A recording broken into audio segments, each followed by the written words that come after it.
No me digan que no es extraño, paradójico, que para identificar a un niño superdotado, tal vez 200.000 en España, para identificarlo tengamos que esperar a que tengan malas notas en el colegio. Yo creo que no hay una prueba mayor de que nos estamos equivocando a la hora de identificarlos y a la hora de tomar medidas para rentabilizar este potencial de talento. El psicólogo Joseph Renzulli es director del Centro Nacional de Investigación en Superdotados y con Talento en Connecticut, Estados Unidos. En su programa educativo ha redefinido el concepto de la superdotación.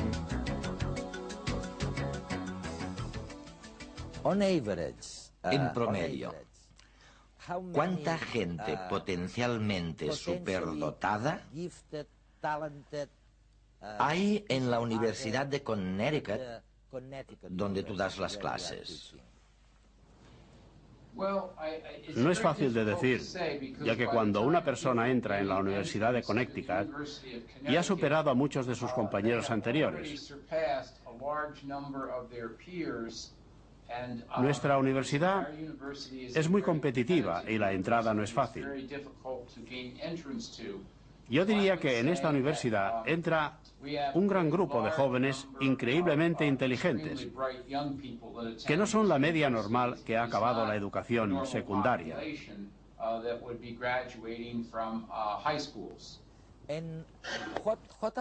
¿Y qué pasa con los que son más normales? Quiero decir, ¿podemos tener alguna idea del porcentaje de recién nacidos que potencialmente tienen talento, son superdotados?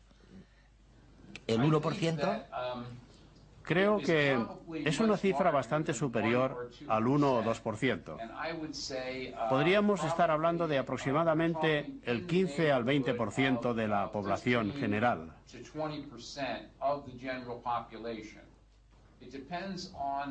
¿Tantos? Depende del criterio utilizado. En los albores de los estudios sobre los superdotados, se tendía a considerarlos un porcentaje muy pequeño, del 1 o 2%. Incluso algunos investigadores llegaban al 5%. Sin embargo, recientemente ha habido muchos estudios que apuntan a un concepto diferente de superdotado. Estos estudios están basados en una visión más amplia de la inteligencia. En lugar de basarse en un único dato, como es el de tener un cociente intelectual muy alto, hacen referencia a lo que Howard Gardner denominó inteligencias múltiples. Y creo que la tendencia de hoy es tener en cuenta otras características, además de, no en lugar de, la inteligencia.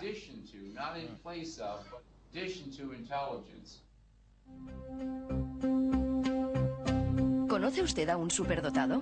¿Se ha dado cuenta de que a pesar de sus grandes cualidades es un desastre en otros aspectos? A una escala menor, ¿el alumno aventajado de su curso era también un artista y un atleta? Para explicarlo, los psicólogos nos hablan desde hace un tiempo de 8 inteligencias en lugar de una sola, como la mejor manera de describir las habilidades intelectuales de una persona.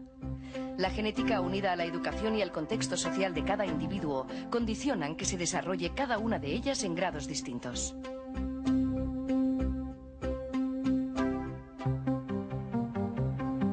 La inteligencia verbal se refiere a la capacidad de dominar las palabras, ya sea de forma oral o escrita. Los amantes de la escritura, la lectura o los crucigramas tienen un buen desarrollo de esta inteligencia. Hemingway o Winston Churchill gozaron de esta habilidad.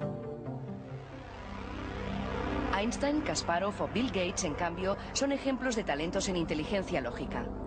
Los problemas aritméticos, los juegos de estrategia o el diseño de experimentos son sus puntos fuertes. En inteligencia visual encontramos a fans de laberintos y puzzles que tienen gran capacidad de crear imágenes mentales. También muestran una gran sensibilidad frente al color, las formas, el espacio y la relación entre ellos. Picasso o Leonardo da Vinci fueron superdotados visuales.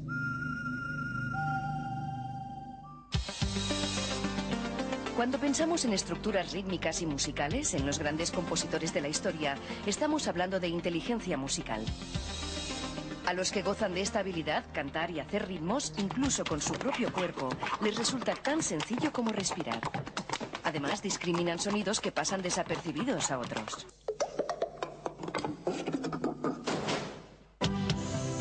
La inteligencia kinestésica se refiere a la capacidad de mover el cuerpo, de expresarse a través del movimiento y de ser hábil con los objetos. Atletas y bailarines, pero también los grandes modistos o artesanos de la madera son los modelos. Los grandes líderes de la historia, como Jesucristo o Martin Luther King, tuvieron probablemente una gran inteligencia interpersonal.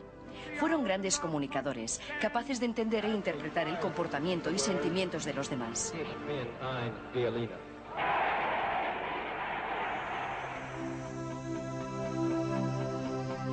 La inteligencia intrapersonal, en cambio, se refiere a la capacidad de tener un buen conocimiento de uno mismo. Aquellos que controlan sus sentimientos y conocen bien sus dones y limitaciones tienen esta habilidad. Personajes como el Dalai Lama o Freud son ejemplos claros de talentos en este área.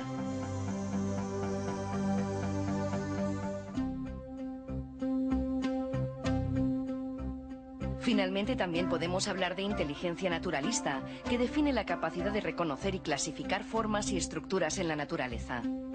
Las personas que entendieron el mundo natural, incluyendo a plantas, animales y astros, como Darwin, Cousteau o Sagan, son personajes destacados.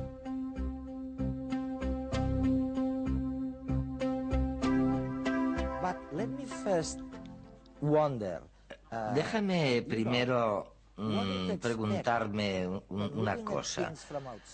Cuando miras estos temas desde fuera, tienes tendencia a identificar a una persona muy inteligente por las notas excelentes que seguramente tendrá en la escuela. Y sin embargo, cuando hablas con los padres o los profesores, muy a menudo resulta que identificamos a una persona superdotada justamente porque causa muchos problemas. Oye, ¿cómo es esto? ¿Se explica porque ni la administración, ni los padres, ni los profesores saben tratar el tema de la manera más adecuada?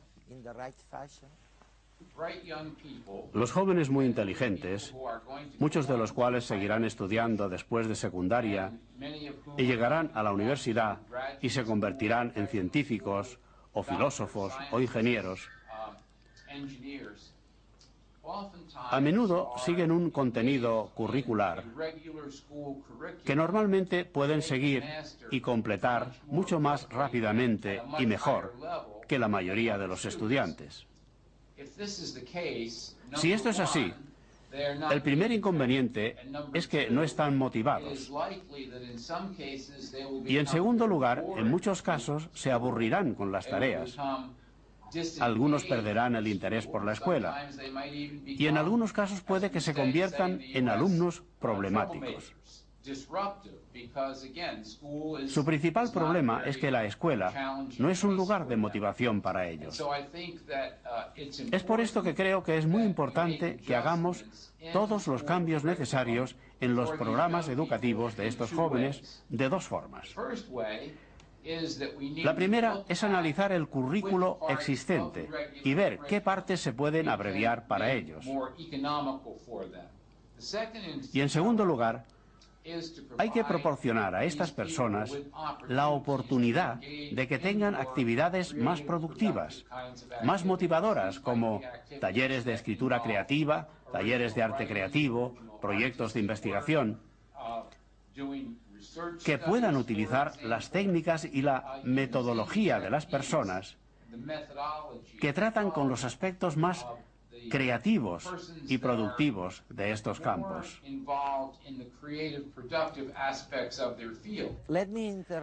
Déjame que te interrumpa un segundo.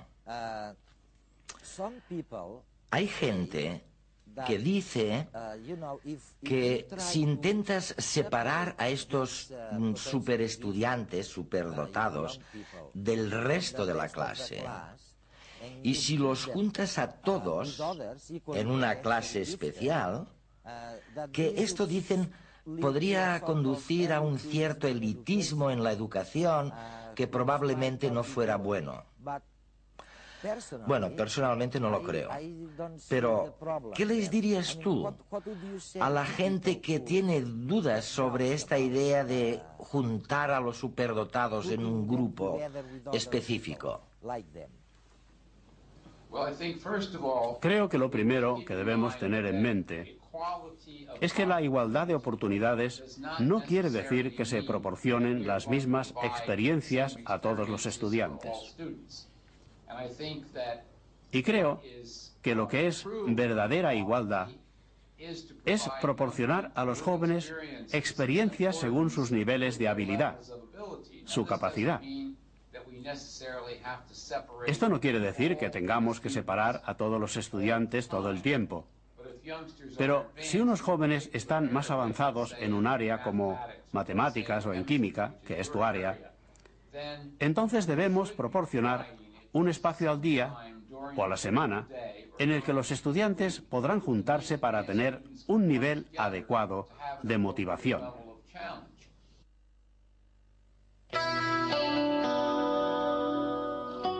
Un reloj de Dalí deshecho.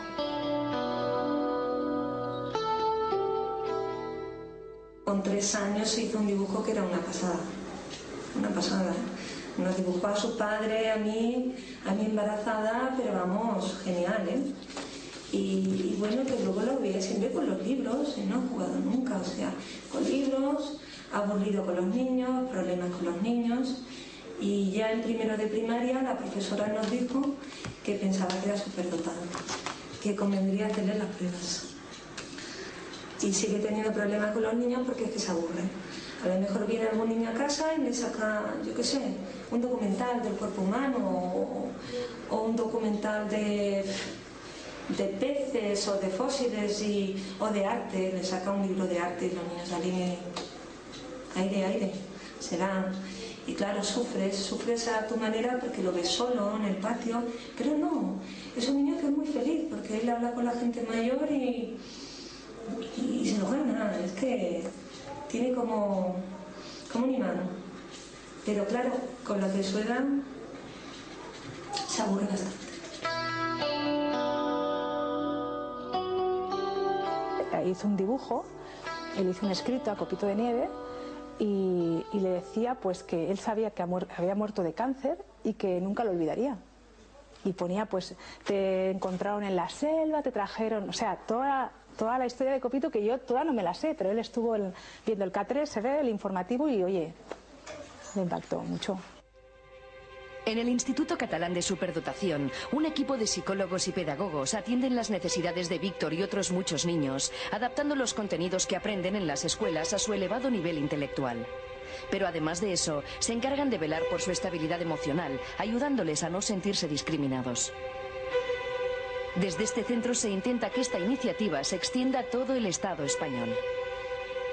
Desde que él va y sabe que se le está haciendo un cambio en los estudios, que a lo mejor no es suficiente, pero algo se le está haciendo, y que ve que yo sé lo que le pasa, pues él está como más feliz, como si diciendo, bueno, por fin se han dado cuenta de que yo necesito algo más que lo de siempre. Pero esta ayuda es muy reciente. Miles de adultos han crecido sin saber que eran superdotados.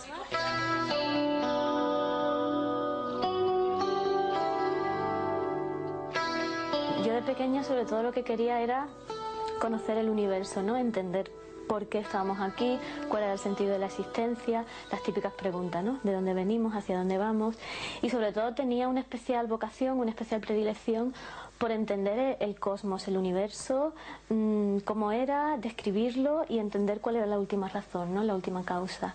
Y bueno, a partir de ahí sentía curiosidad por todo, o sea, todo lo que implicaba conocimiento, desde por qué estamos hablando, por qué estamos aquí tú y yo, por qué la mano es sólida y no gaseosa, todo.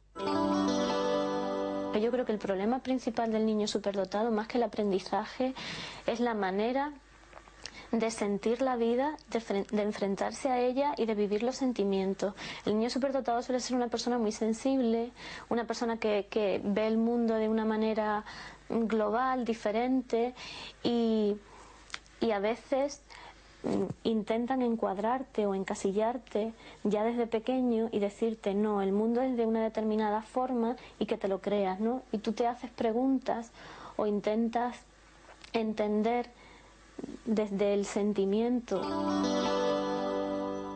Si tuviera un hijo superdotado, pues lo principal le dejaría ser él mismo, que creo que a mí a veces no me han dejado ser yo misma. O sea, le facilitaría que se expresara libremente. Si quiere ser artista, que sea artista. Si quiere ser científico, que sea científico. Lo querría muchísimo y estaría ahí apoyándole en todo lo que quisiera, en todo lo que pudiera y ayudándole a madurar, tanto en conocimiento como emocionalmente. Y que fuera una persona simplemente feliz.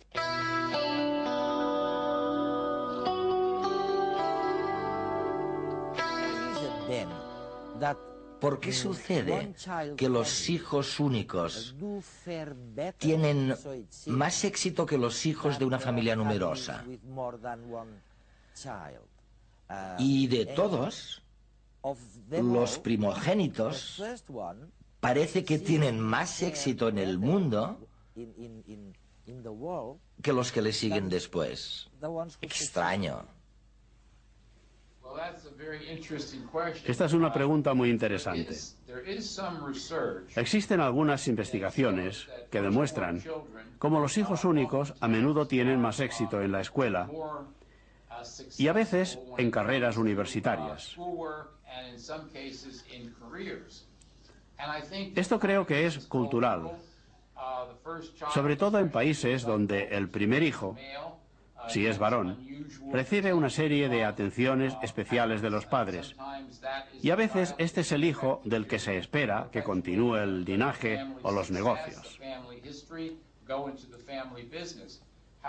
De todas formas, hay un libro muy interesante que se publicó hace unos 5 o 6 años, del que ahora mismo no tengo la referencia, pero es una investigación muy seria, del Massachusetts Institute of Technology, y demostró que los hijos nacidos después del primero, y sobre todo el segundo, tienden a ser más creativos. Y en algunos casos reciben más reconocimiento por su creatividad que los primogénitos. Hay varias explicaciones de por qué esto es así. Una es porque quizá no se les ofreció de todo, o porque las expectativas de que fuera el mejor de la familia no iban dirigidas a él, de manera que tenían que ser más listos en la manera de enfrentarse a la escuela o a los problemas de la vida. Volveremos a este tema, porque, oye, tú obviamente has cambiado significativamente toda la problemática de la enseñanza, llamando la atención justamente sobre esto que acabas de explicar, que no es una cuestión exclusiva de tener un coeficiente intelectual alto, sino una cuestión de ser inteligente en la escuela. Ahora, ¿sabemos por qué un superdotado como fue Thomas Edison, el inventor de la bombilla o el fonógrafo, él resalta y otros, millones de ellos, no salen de la mediocridad?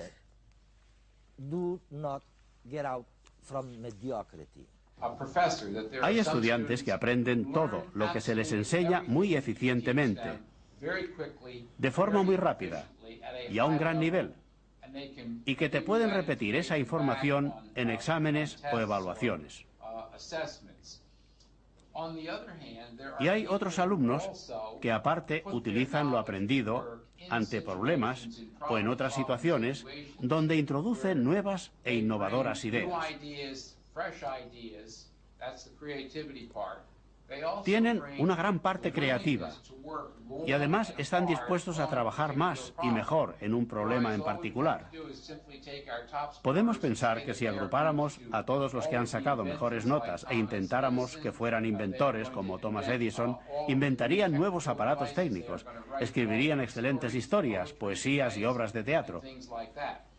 Pero sabemos que esto no sería así, no funcionaría.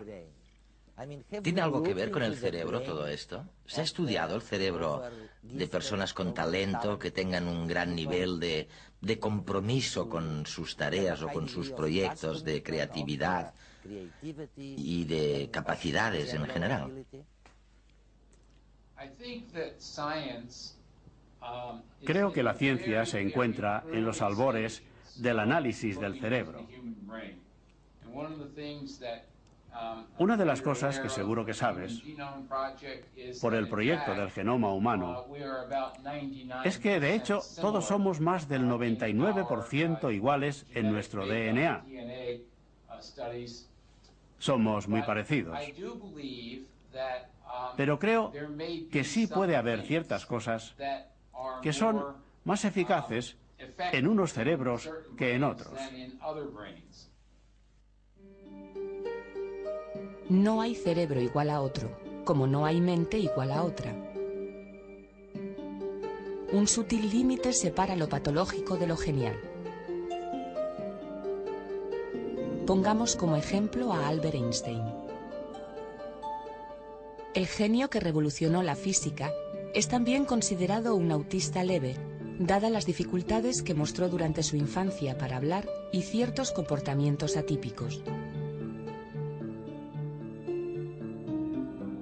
Su cerebro, preservado tras su muerte en 1955 a la edad de 76 años, muestra dos características curiosas. Comparado con un cerebro normal, posee un número mayor de células gliales en las áreas 9 y 39 del córtex prefrontal, correspondientes a la elaboración de planes, el lenguaje y otras funciones complejas.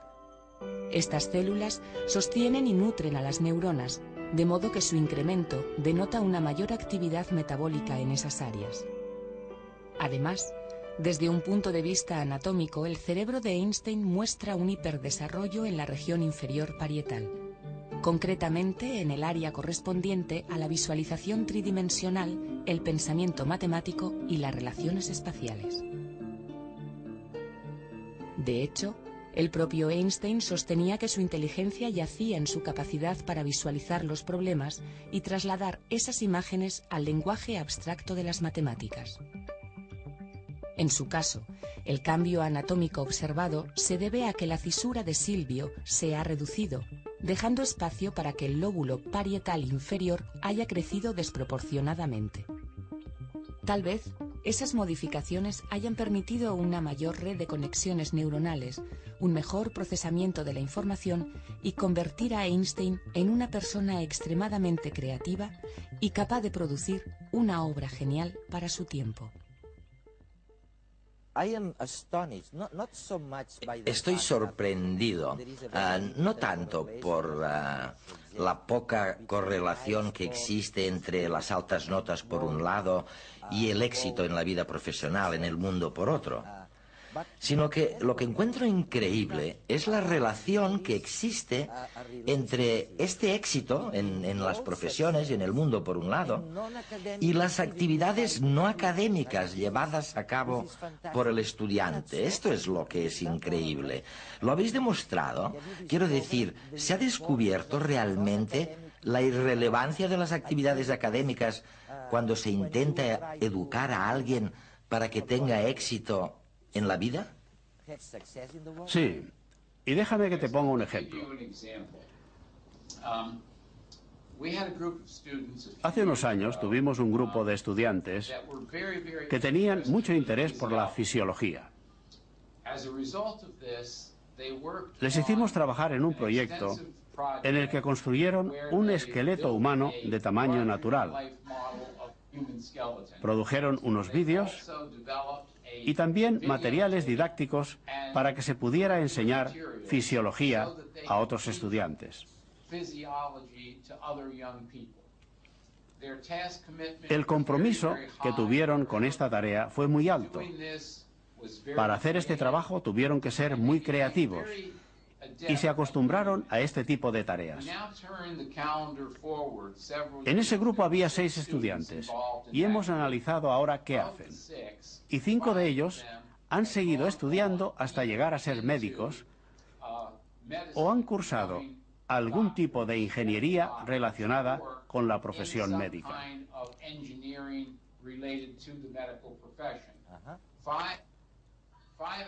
5 de los 6 estudiantes han conseguido un máster o un doctorado. Y todos vienen de un colegio que está en una zona muy poco favorecida. Es decir, que no provienen de una escuela de gente adinerada.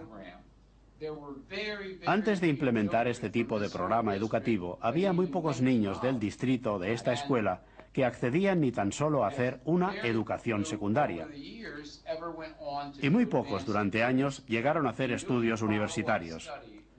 Respecto al seguimiento de estos estudiantes, se les entrevistó, rellenaron varios formularios en los que se les preguntaba, entre otras cosas, cómo habían conseguido este éxito académico, y todos identificaron el origen del éxito a su estancia en la escuela, en quinto y sexto del sistema educativo norteamericano, ya que se les habían ofrecido la oportunidad de hacer un trabajo creativo y original en un área en la que estaban muy interesados. Es divertido porque he leído el resultado de algunas investigaciones, que creo que son de tu propio equipo, en las que se sugiere que entre los niños de 12 años, todos ellos inteligentes, los que se sienten interesados por un tema en particular pasan mucho más tiempo con esta asignatura favorita que el resto de los niños mirando la televisión. Oye, ¿es así esto?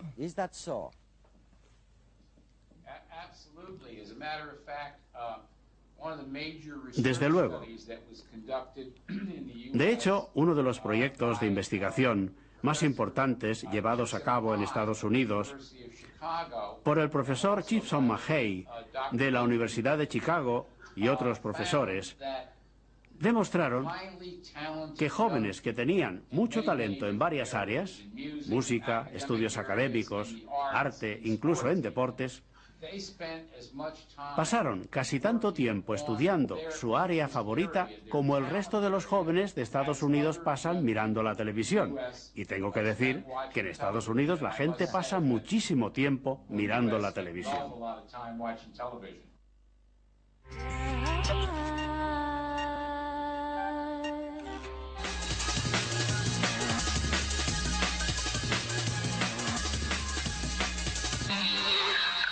Hasta el momento, el sueño se ha relacionado con el aprendizaje y la memoria del cerebro adulto. Incluso se cree que favorece el procesamiento de los nuevos recuerdos. Un estudio asegura que dormir bien potencia el pensamiento creativo. En la investigación realizada en la Universidad Alemana de Lübeck se ha comprobado que el sueño reparador estimula la creatividad. Esto explicaría que cuando nos acostamos con un problema pendiente sin resolver en la cabeza, muchas veces a la mañana siguiente y sin esfuerzo encontramos la solución. Para analizar el fenómeno científicamente, se planteó un problema matemático a un grupo de personas. Unas estuvieron toda la noche en vigilia y otras se fueron a dormir. Las conclusiones son claras. Las personas que durmieron 8 horas tenían 2 veces más probabilidades de resolver la cuestión que las que no pegaron ojo. En una segunda fase se intentará determinar qué zonas del cerebro se activan y qué tipo de sueño es más efectivo. La contaminación por metales pesados se está convirtiendo en una amenaza para el entorno natural y para la salud pública. En la Universidad Autónoma de Barcelona han diseñado unos sensores que detectan de forma sencilla y eficaz estos focos de polución. Una de las principales fuentes de contaminación es el plomo ambiental, que procede casi exclusivamente de la actividad humana. Las partículas nocivas llegan a la población a través de las emisiones atmosféricas y del suelo contaminado. Por ahora, los métodos analíticos empleados son caros y necesitan personal altamente cualificado. Los sensores creados en la Universidad Autónoma de Barcelona son sencillos, económicos y fáciles de utilizar, por lo que son idóneos para realizar mediciones rápidas y baratas de los niveles de contaminación. Se basan en membranas que reconocen selectivamente determinados iones. Incluso pueden activarse varios sensores a la vez, lo que permitirá detectar simultáneamente la presencia de plomo y otros metales tóxicos que contaminan el suelo y la atmósfera. Evitar riesgos innecesarios y mejorar la formación de los especialistas. Este es el objetivo de un programa totalmente virtual destinado a formar y entrenar bomberos en situaciones de máximo riesgo. Este sistema totalmente informatizado se está poniendo a prueba en Estados Unidos. Se crea un entorno totalmente realista en forma de simulador de entrenamiento donde los bomberos deben combatir incendios incontrolados. El programa está especialmente pensado para los técnicos que tienen que impartir órdenes durante las emergencias. En una primera etapa, el software informático simula fuego en una casa unifamiliar y responde a las órdenes formuladas por un bombero jefe situado fuera de la escena. Los operarios, gracias a la realidad virtual, pueden observar el piso incendiado desde diferentes ángulos.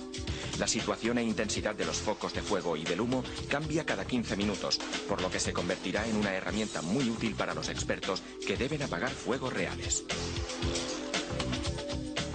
En Suiza, un equipo multidisciplinar está probando una nueva práctica médica. Es la virtopsia. Se trata de realizar exhaustivas autopsias sin necesidad de abrir el cadáver. Todo ello gracias a las más sofisticadas técnicas de imagen. Lo que se consigue es trazar un mapa interno de la persona fallecida para visualizar los trastornos que le ha llevado a la muerte, con la ventaja de que se respeta la integridad del cuerpo. Además, el organismo se conserva en mejores condiciones, lo que permite realizar posteriores análisis si fueran necesarios. La virtopsia combina las técnicas radiológicas de imagen como son la resonancia magnética, la tomografía computerizada y la espectroscopia. Se escanea el 100% del cuerpo en 3 dimensiones y se analizan determinadas sustancias cerebrales que se segregan durante la descomposición post-mortem. Los expertos remarcan que la nueva técnica es ideal para autopsias de alto riesgo, ya que los forenses no deben tocar el cadáver. Este año empezará a construirse en España el primer edificio totalmente desmontable. Se trata de un complejo de oficinas respetuoso con el medio ambiente que cambiará de estructura en función de las necesidades de cada momento. Será como un gigantesco mecano de tamaño real situado en Toledo. Los criterios de construcción de este particular bloque de oficinas han sido los de velar por el medio ambiente y por la salud de sus usuarios. Pero si por algo resalta es por su flexibilidad, lo que lo convierte en la primera construcción de España totalmente desmontable. Así pues, puede cambiar de estructura según cada circunstancia y cuando deje de ser viable, no se derruirá, sino que se transformará en cualquier otra instalación. El edificio evolucionará como un ente natural y con el tiempo se adecuará a su entorno físico, laboral y social. Otra peculiaridad del bloque es que está íntegramente construido con materiales reciclados y funcionará gracias a energías alternativas.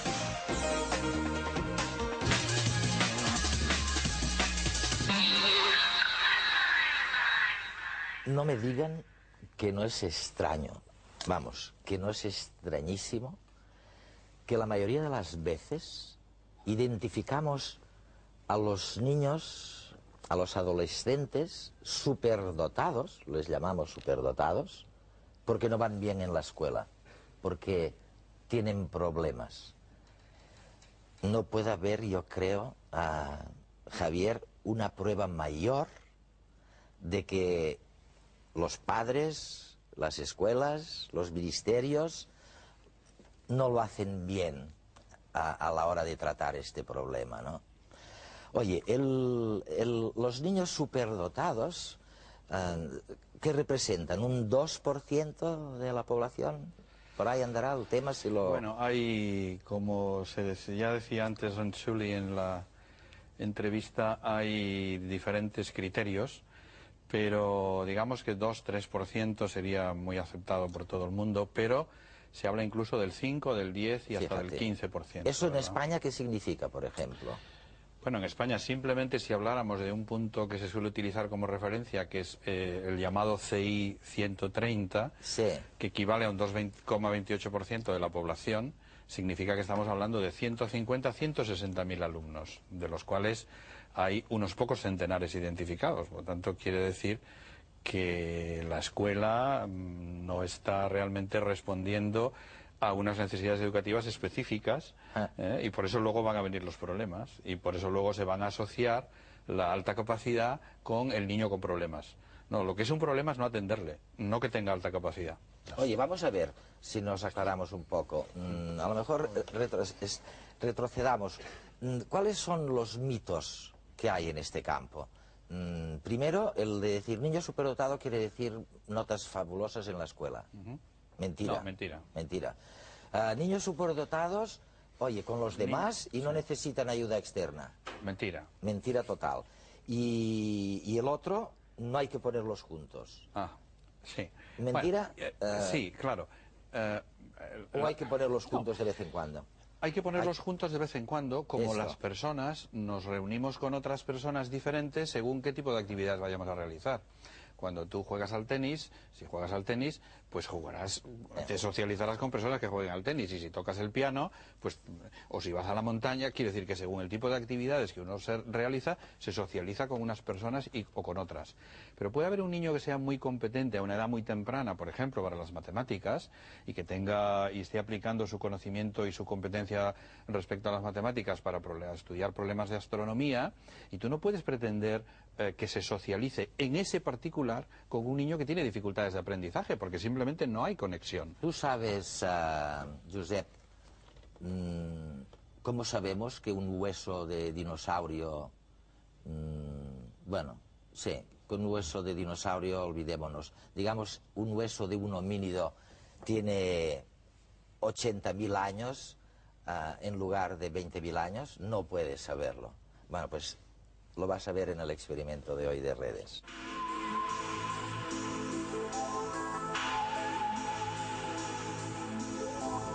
¿Cómo pueden saber los arqueólogos qué fecha atribuir a los objetos que encuentran en un yacimiento?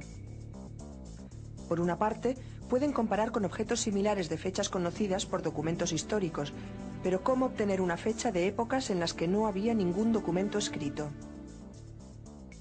Después de los años 50, se desarrollaron métodos de datación absolutos.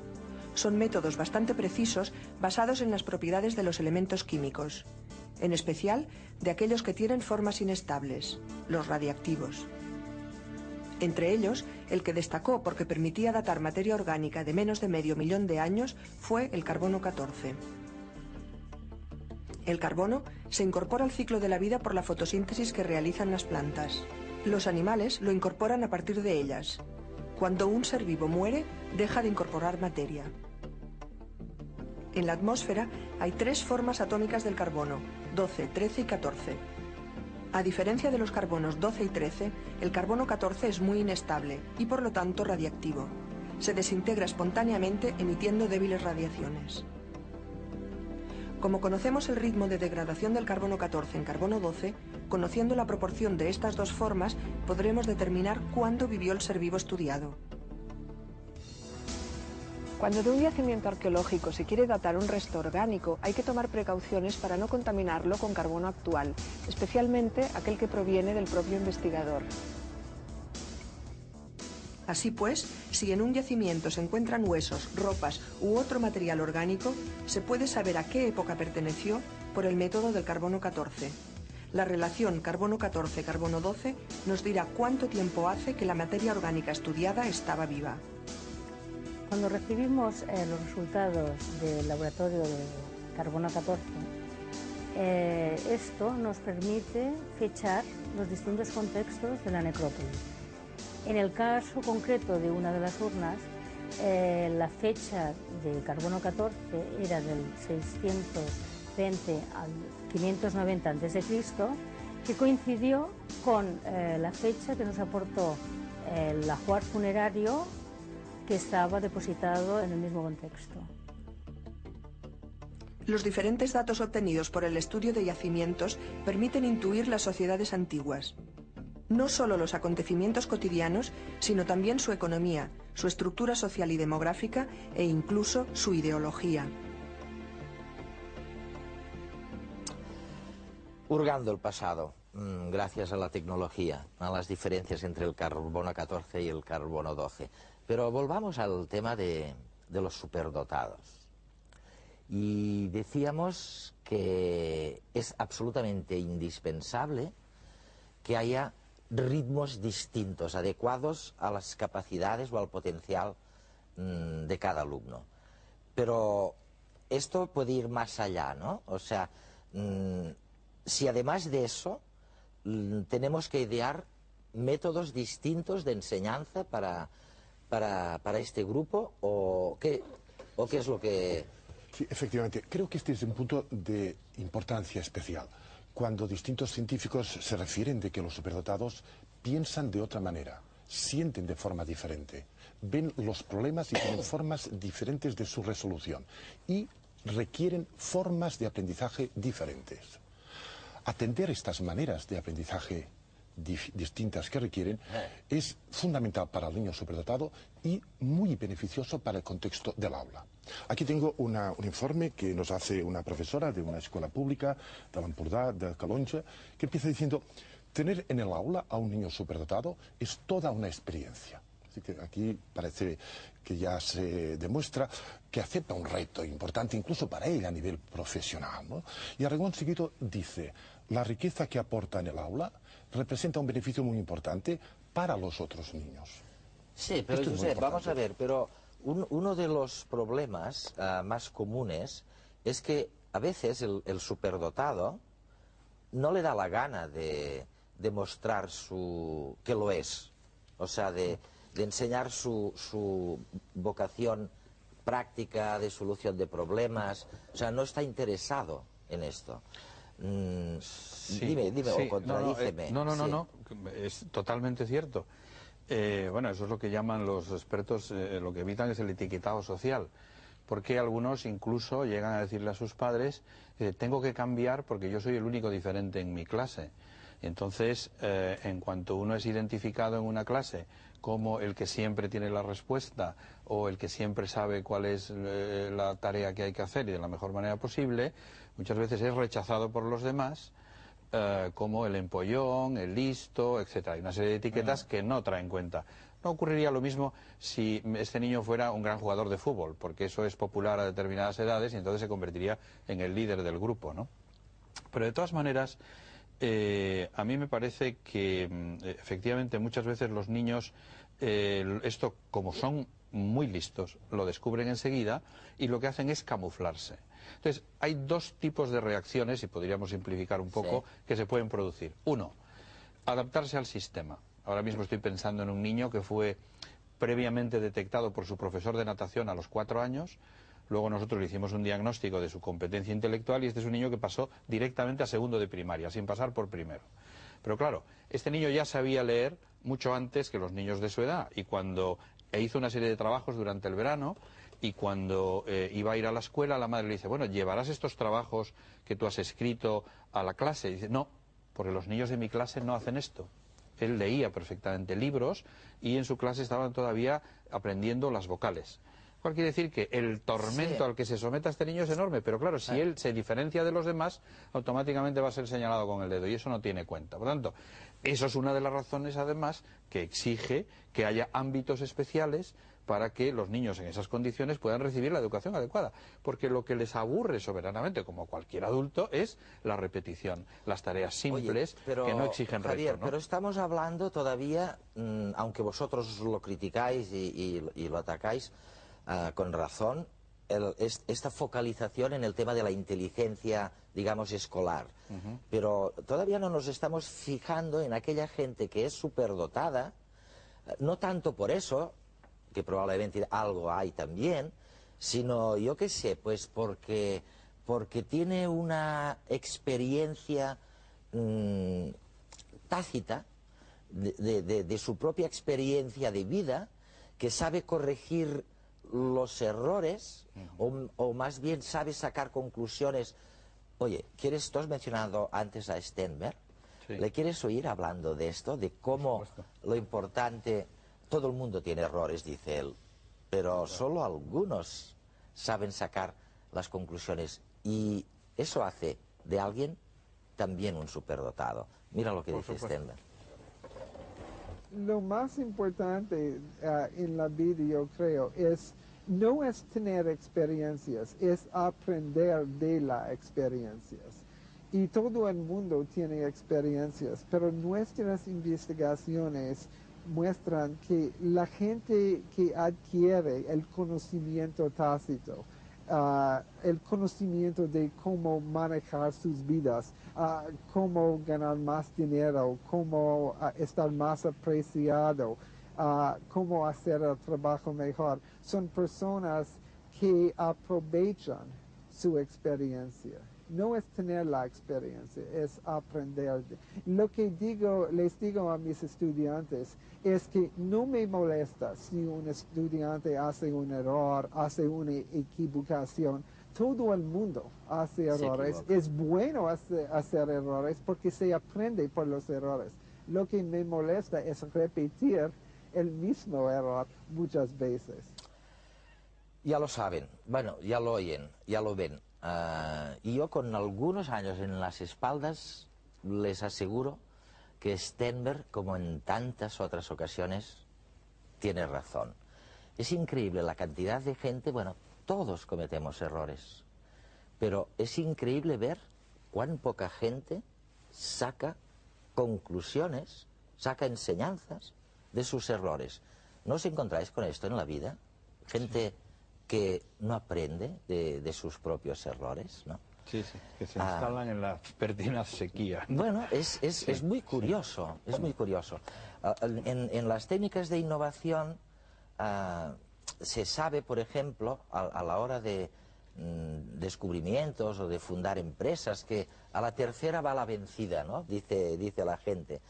Muy a menudo es después del tercer intento cuando por fin sale, porque has aprendido de los dos errores anteriores. Pero eso exige una gran capacidad de autoanálisis y de autocrítica, y eso no está desvinculado de una dimensión muy importante de la inteligencia, ¿no? Sí, ¿no? Claro, sí que nos hemos centrado mucho en el ámbito escolar, porque claro, en el ámbito escolar es donde los niños pasan la mayor parte de su vida. No hemos hablado aquí de la creatividad para las artes plásticas, para la música, para el deporte. Pero fíjate, hay una idea que a mí me parece que es importantísimo destacar, y es que si el talento no se promueve, para promoverlo hay que identificarlo antes, si no se promueve de una manera activa, corremos el riesgo de que se pierda. Y se me ocurre poner un ejemplo que todos hemos vivido en España en el último periodo de años. En la Olimpiada, los números son aproximados nada más. Sí. En la Olimpiada anterior a Barcelona me parece que ganamos del orden de 4 medallas, el equipo olímpico español. En Barcelona creo que fueron del orden de 22.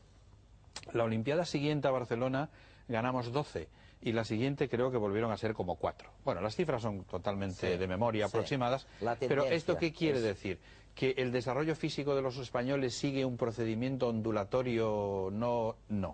Lo que quiere decir es que las autoridades pertinentes han puesto los recursos y han puesto el programa de ayuda al desarrollo del deporte olímpico, se han hecho los centros de alto rendimiento y entonces la capacidad potencial, la capacidad física de los deportistas se ha desarrollado de manera adecuada y han llegado a tener éxito. ¿De acuerdo? Bueno, esto mismo se puede aplicar a la escuela. Y a pesar de todo, a pesar de que lo hacemos mal, parece, en la escuela, en la casa, a pesar de eso, cada vez somos más inteligentes. Eso es la famosa ley de Flynn, ¿no? Así es. Parece que generación tras generación aumenta el coeficiente de inteligencia. Vamos a verlo. En torno a 15 puntos. El coeficiente intelectual ha ido aumentando de forma imparable en los últimos 50 años. ¿Significa esto que somos más listos que nuestros abuelos? ¿O lo somos de manera diferente? Las causas de este aumento no son claras. Es evidente que la genética no puede actuar en tan poco tiempo, por lo que se debe recurrir al factor ambiental. Sin embargo, esto conduce a una paradoja, porque casi todos los estudios señalan que cerca del 75% de nuestra inteligencia está grabado en los genes. Una explicación se basa en la creciente complejidad visual de las sociedades avanzadas. Las imágenes de la televisión, las carteleras de anuncios y los ordenadores enriquecen mucho nuestra experiencia visual y nos hacen más capaces en los aspectos espaciales de los tests.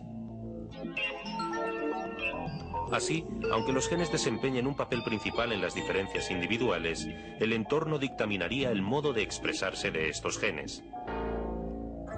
Si las experiencias visuales han mejorado nuestro rendimiento intelectual, las nuevas tecnologías prometen ayudar a mejorar o simplemente a tener otros muchos tipos de experiencias. Además, es muy probable que la introducción de la inteligencia artificial y de las experiencias virtuales en la vida cotidiana varíe también la idea de inteligencia. Cuando aparecieron las calculadoras de bolsillo, hubo un debate sobre si podían atontar a los alumnos, pero el resultado más evidente es que los exámenes de matemáticas se han focalizado en temas más sustanciosos que las largas divisiones.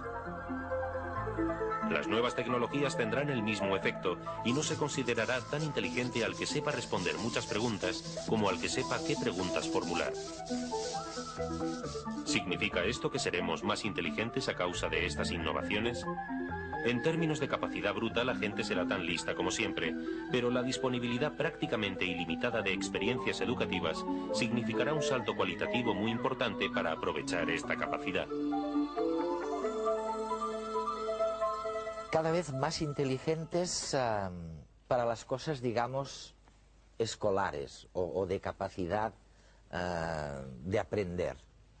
Pero somos cada vez más creativos y cada vez tenemos más ánimos de hacer cosas en la práctica. Cada vez estamos más dotados.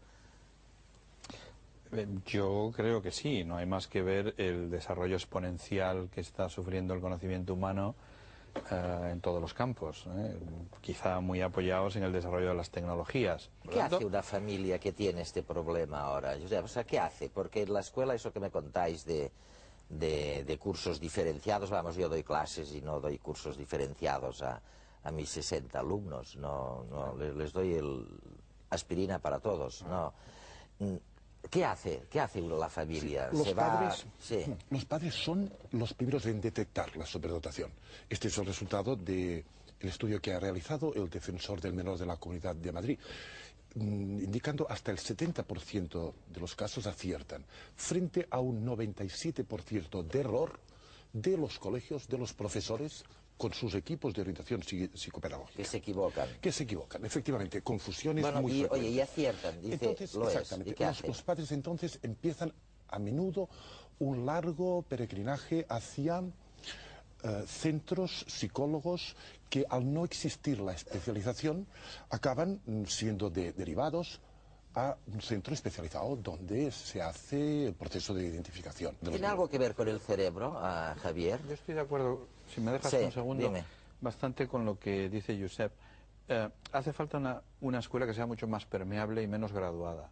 Si no desarrollamos procedimientos para identificar de manera sistemática a los alumnos, como se hace en otros países, y si no le damos a los profesores las competencias que necesitan para hacer un tratamiento diferenciado dentro del aula, es decir, si pretendemos que las cosas cambien simplemente porque la ley es acertada en su formulación, pues esto es como decir que creceremos al 7%, porque simplemente lo ha dicho la ley. Oye, pero eso no es suficiente. Has oído hablar de la cuestión es el espacio que tenemos para nuestra audiencia. Es un concurso y con este programa termina el de los últimos meses. La pregunta que les habíamos sugerido, era cuál es el mayor descubrimiento de la historia, descubrimiento científico. Y ahora se está ya convocando y se va a reunir en los próximos días el comité de científicos, el jurado, que va a decidir cuáles de entre las 400 o 500 propuestas que tenemos merece el premio. El premio ya casi se lo puedo anticipar, esta vez no es un ordenador personal, esta vez es un cuadro fabuloso de un pintor español, me reservo el nombre y se lo enseñaremos en el próximo programa. Pero sí quiero aprovechar antes de que nos despidamos para sugerirles cuál va a ser la próxima cuestión. Siéntense, reflexionen y piensen de puertas adentro si ustedes, después de haber observado simetrías, cosas que han captado en la vida y que ven que siempre conduce a la misma conclusión, podrían ¿podrían establecer una ley? La ley de Carlos Fernández o de, yo qué sé, Eva San Juan. Una ley como la de Newton sobre la gravedad. El concurso de la cuestión en los próximos meses va a girar en torno a eso. ¿Cuál sería su propia ley? Una ley que ustedes han descubierto, que es científica y que no falla. Bueno, no les podía dejar con un interrogante más maravilloso hasta la próxima semana, en que espero nos volvamos a ver.